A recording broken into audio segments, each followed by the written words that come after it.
Thank you all for joining us for the admissions and financial aid information session. If you are just now joining us, welcome. If you are coming from the previous faculty forum session, welcome back. We're excited to be hosting you guys for the College of Arts and Sciences Inside View. And like I said, this is the admissions and financial aid session. We hope that you all are ready to learn some information about the admissions and financial aid processes. And I just wanted to let you know, my name is Bailey, and I'm the Welcome Center Coordinator here at the university. And I'm also going to be your main host for this session. There's a few housekeeping items that I just kind of want to let you guys know before we get started. The first thing is we are recording this session. This is to be able to benefit other prospective students so that they can view this and learn information regarding admissions and financial aid. The second thing is we want you to ask all the questions that you may have at any point during this session.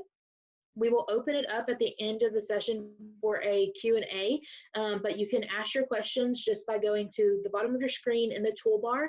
There is a chat button. If you click that button, it's going to chat to me directly, and only I am going to be able to see your questions. So if you have any questions at all, just please feel free to put those in there, and then we will address those at the end during the Q&A. To kick us off, we do have our admission counselors here with us. We have three: Chastity Fields, Briana Scott, and Alyssa Overby, who are going to share with you their role, what their role is as an admission counselor throughout the process of you becoming a Cardinal. So I'm going to go ahead and just let them get started. So I believe Chastity, is it you that's going first? All right, go ahead, and you're ready to go. Okay, hi, good morning. My name is Chastity Fields. I am a regional admissions counselor, like Bailey said. So I cover the Southwest Houston territory. So that includes like Warden ISD, Katy ISD, Lamar Consolidated, A-Leaf, and then like some of HISD. So just to, I guess, touch on like my role, I guess before the application process. So I really just do a lot of different visits at schools. And so I kind of go and set up a table and talk to students, take any questions that they have. And then I also give them any information that they need about Lamar. So that could include questions about like sports or classes or different degree programs and stuff like that. And so another part of what I do is different coffee chats. Alyssa, you look silly. But so the coffee chats, so basically I set up shop at like a Panera Bread or a Starbucks. And so really I just invite students. It's kind of like a mutual location within the territory. And then I have my students come out and then they can come and just ask me any questions. But it's really nice to kind of sit down with someone and have like a one-on-one talk and not have to do it like over text or over the phone. It's just, I guess, more personable for students. But yeah, so with the coffee chats, we just talk about anything, any questions they have. So, but I think that is pretty much it. Really, I'm just here as a resource for students if they need any information or if they have any questions. That is what I do. I'm not sure who's next. Okay. All right, thank you so much, Chastity. Go ahead, Briana, with what your role is. Okay, so my name is Briana Scott. I'm also a regional admissions counselor. I cover the San Antonio, South Texas area. So all the way down to about the Valley. So I do include San Antonio and like Portland and Corpus Christi and those areas. Those are the areas that I service. So kind of like my role during your application process. So first thing you need to do is obviously submit your application on Apply Texas.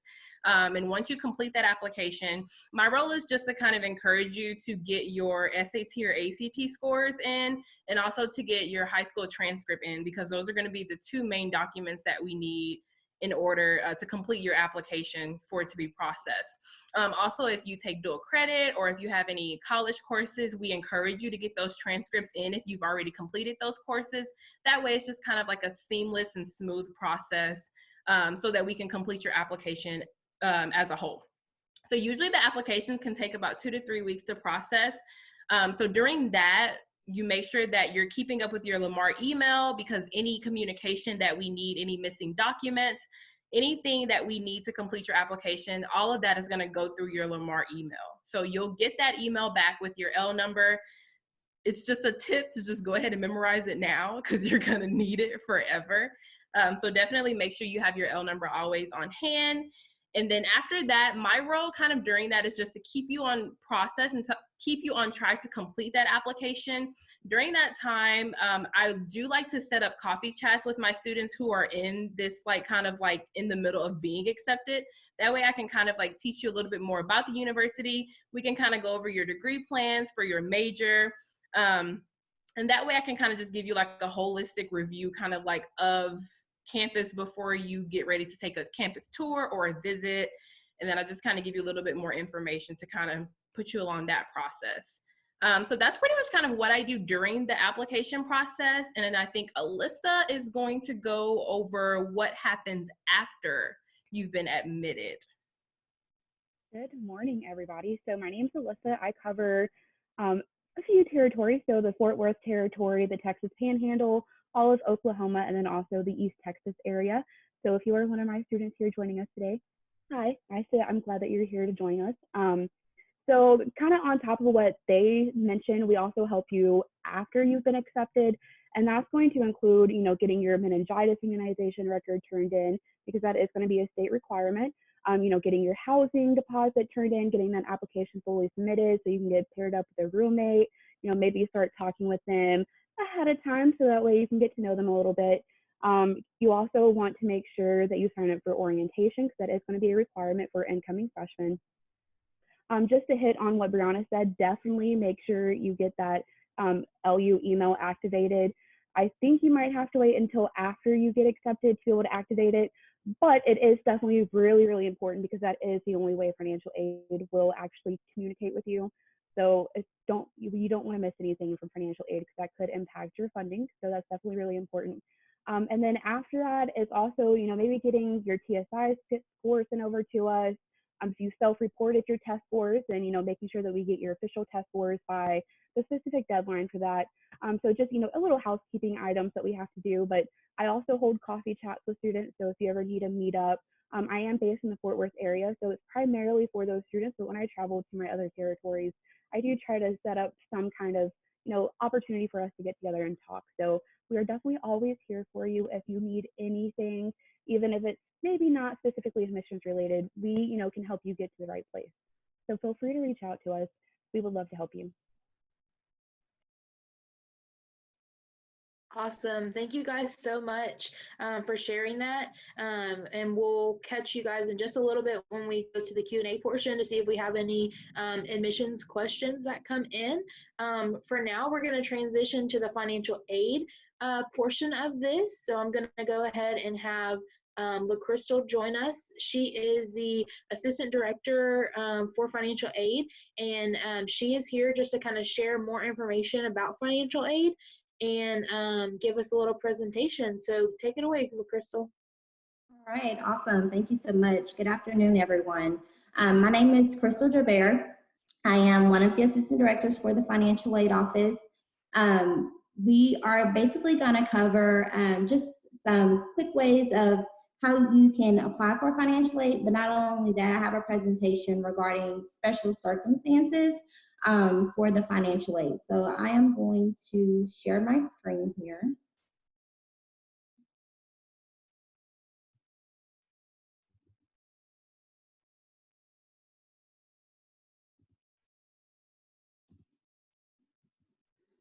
Okay, so the first thing, as far as applying for financial aid, for students who are eligible to complete a federal student aid application, you're going to apply for that on the studentaid.gov website. For students who are not eligible to apply for the federal application but are considered to be a Texas resident, you can apply for Texas financial aid by applying. We have actually the TASFA application on our financial aid website. So you can apply for the Texas aid by doing that application. Once you complete your FAFSA or your TASFA application, you will be contacted through our office. We typically send out emails as well as letters in the mail. At this point, we're pretty much just sending out emails. You have a financial aid counselor who is dedicated to assisting you through the financial aid process. We understand here at Lamar that right now these are some challenging times for students, and you may be concerned as far as how you may be able to pay for school. So we just want to let you guys know that we are here for you, and we do have many options, and there are things that we can do in the financial aid office to try and to help and assist you with taking care of those educational costs. So once you've applied for financial aid, we understand that there are sometimes situations that occur that change your ability to pay for school. The financial aid office, one of the capabilities that we have as administrators in the office is to assess your financial situation to determine if the information that's on your FAFSA application is still reflective now. So if there are things that maybe have changed since you did your FAFSA, we are able to assist you. It has to be a documented situation, but we are able to go through that and possibly change some of the data elements that are on your FAFSA application. Some things that we consider whenever we get those type of requests from students, basically we want to make sure that the situation that the student has incurred is a documented situation for one, but it's also a unique circumstance. And here are just a list of options that we do consider to be unique circumstances. There are others that are not listed on here, so we encourage you, if you don't see your situation on this particular slide, then we do encourage you to reach out to our office. You can email us at financialaid@lamar.edu. We have a contact us page on our website as well, and you can definitely reach out to us. But these are some of the most common situations that we see. Loss of employment or reduction in earnings. A lot of times when people, whenever you do your FAFSA application, it is asking you for prior year tax and income information. So for the 2020-21 year, it's actually asking you for 2018 tax and income information. And we understand that sometimes things happen and that is not the best reflection of your current financial situation. So that is one of the most common things that we see. Also, you may have some high medical expenses that are paid out of pocket. We can consider those things. Living here in Southeast Texas, we seem to have some type of natural disaster, more common than not. So we do understand that there are situations dealing with that that we can take into consideration as well. Like I said before, the special circumstance, in order for us to consider it, it must be a documented event. So any type of like loss of employment, you can get something from your employer or your parent can get something from their employer. It has to be something that we can document to say this is what happened and this is why we're making these exceptions on the student's FAFSA application. We always like to have what's considered to be third-party documentation whenever we make these types of determinations. So whether it be things as far as paperwork from like social workers or guidance counselors or anything like that, there is what's called a dependency override that the financial aid office can make, and this is for students who are unable to provide parental information on their FAFSA application. We understand that there are some unique situations out there where maybe the student is lives in an abusive household or something of that nature, and they're just not able to provide that type of parental information on the FAFSA. We can do a professional judgment to consider that student independent. However, we do need documentation to be able to do that. And so the types of documentation that we like to get are things from students, teachers, guidance counselors, social workers, anyone who basically knows the situation and can support the student's claim that they are not able to provide those the parents' information on the FAFSA application. So things to remember, the authority that a school has to make a professional judgment to the information on the FAFSA. that is up to the school. It is a school policy. Different schools have different policies. So you cannot expect one school to honor what another school is doing. I encourage you, if you are planning on attending Lamar, to please contact our office so that we can best assist you, let you know what types of documentation we may need to get the ball rolling with a special circumstance.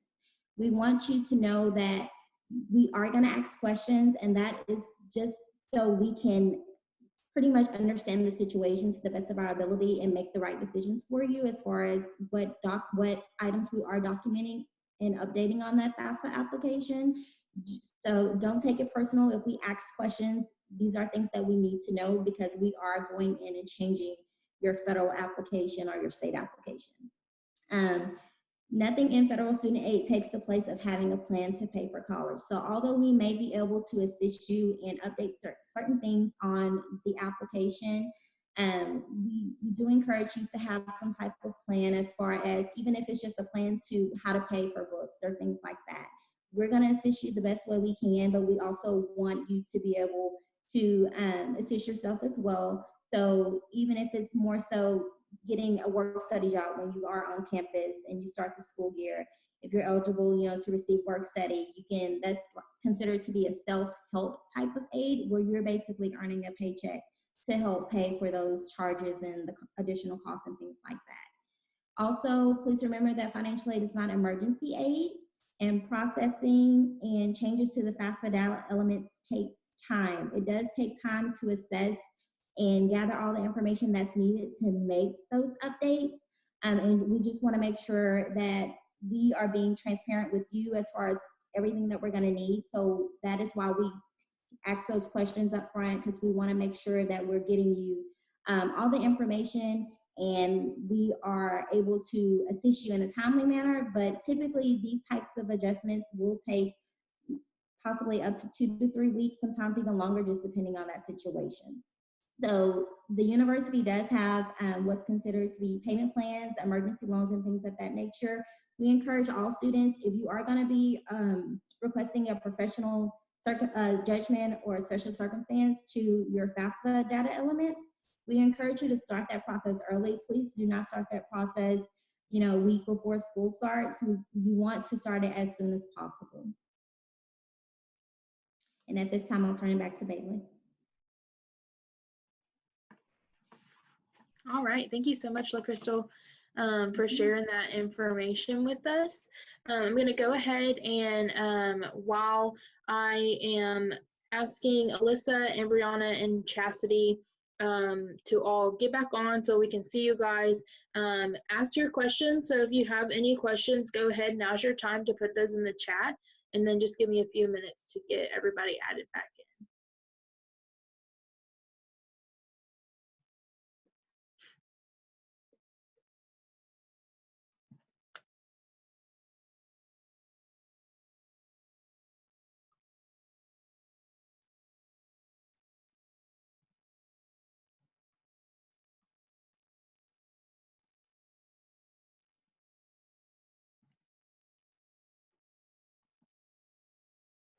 Okay, so the first thing that we had come in is how do I know who my admission counselor is? So I'm actually going to go ahead, or does one of you want to share your screen and show them how to find their admission counselor?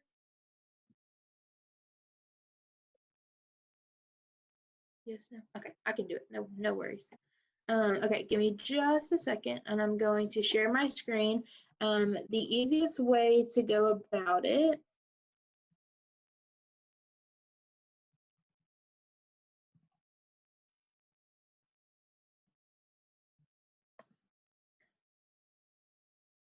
give me just a second. My internet is taking a minute to load.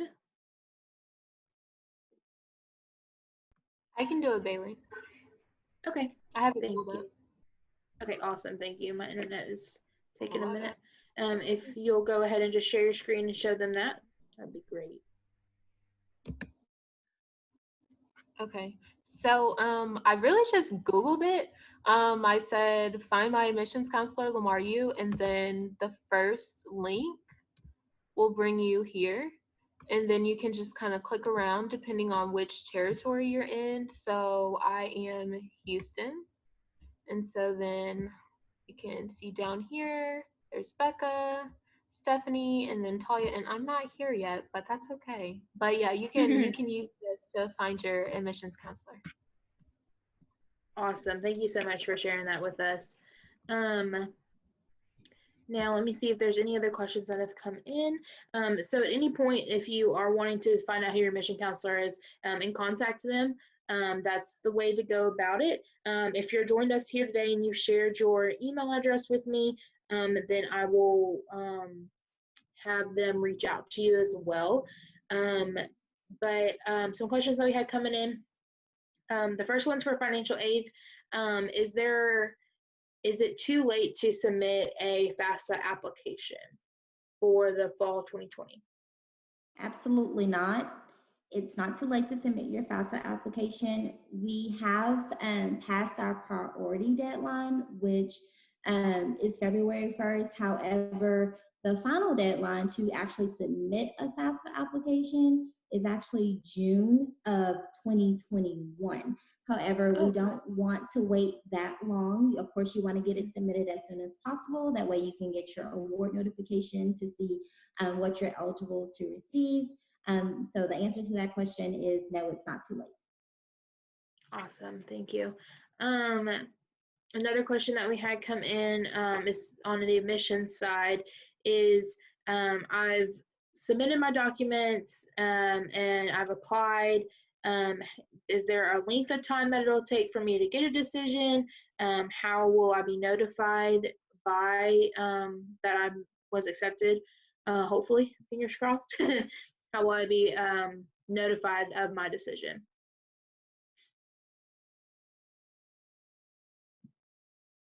So I can answer that for you. Typically, whenever you send us documents, it is going to take, about 7 to 10 business days to process each document. And then once your application is complete, it takes about 3 to 5 business days to get the actual decision. Typically, you are going to receive an email with, an email containing your decision, letting you know whether or not you got accepted or not. With our admissions team working from home due to everything going on, it's, don't necessarily think that it's going to take on a shorter amount of time. Give us a little grace with that because it is a little new for all of us to be, working all from home. So, but typically that's about the time frame whenever you can receive your decision and the time frame for us to process documents. Awesome, thank you. We had another financial aid question come in. LaCrystal, do you know how the website raise.me works? No, I'm not familiar with that website. Okay. Well, then we will see. Do you know about it, Alyssa? Yes. So if Okay, you did cool. this while you were a senior in high school, we did have to have your financial aid information before the priority deadline to be able to give you that money. So hopefully you had your stuff submitted before then. If it was after that deadline, from my understanding, you might not be able to get the money that you earned, and there's some other stipulations, like depending on your specific GPA. But you can always reach out to, one of your admissions counselors, and we can get you linked up with your financial aid advisor, and they can dig into your file and look at that and see if maybe it was something that you can get. Okay, awesome. One other question that we had come in is, so once I'm accepted, like what should be my first step that I do on the admission side of things? Like, is there a first step or do I need to do a couple of things? So I'll go ahead and answer that. So we have an admitted student checklist that's on the website. I know for me and my students, I tend to send them that checklist all the time. Like they probably get sick of me. But in that checklist, it's going to, I know, I'm sure they really do get sick of me. But in that checklist, it's going to have a step-by-step, like just like little steps about like what things need to come first.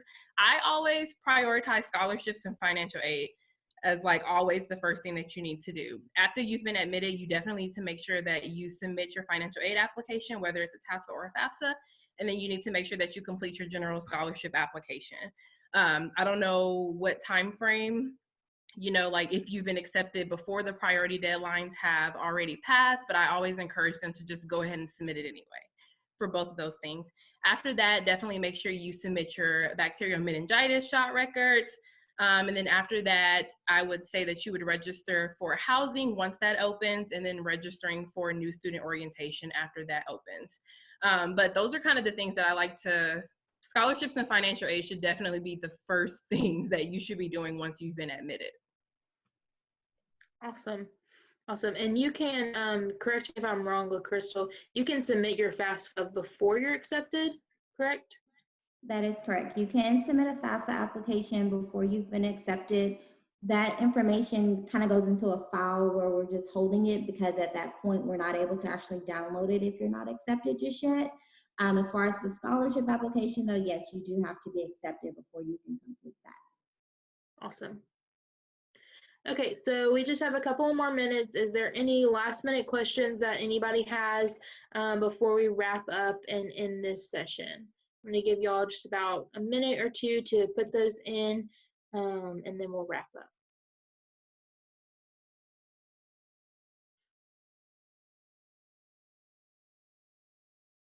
I do want to add real quick that if anybody is interested in doing that checklist, if you just go to lamar.edu/checklist, it takes you right to it. So that way you can kind of track your progress and make sure that you're marking all of the boxes off after you've been accepted. Yeah, perfect, for sure. One thing that I wanted to add, since you were talking, I thought about it, is that if you are reached out by an admission counselor, whether it be email, a phone call, or even they sometimes do text messaging. If you're reached out in any of those ways by an admission counselor, they obviously are real people. So they're there for you. They're your resource to get you to become a Cardinal. That's what we want. We want you to be a Cardinal. And so that is their main job, is to be a resource to you as a student and get you to that next level. So if you have any questions, don't hesitate to contact them. They are ready and available to help you guys in all the process before you've even applied, after you've applied, and once you're accepted. And then the same thing goes for financial aid. If you have any questions, just shoot them an email. They are really good about responding as fast as they can to the emails. So shoot them an email, let them know what your questions are, and then they can respond to you and let you know what needs to be done. Okay, so we're going to go ahead and wrap up this session. We thank you all so much for joining us. Thank you, Chastity, Alyssa, Briana, and LaCrystal, for giving us those awesome presentations and information. And hopefully we'll see you guys in the student panel session. If not, have a great day, and thanks for joining.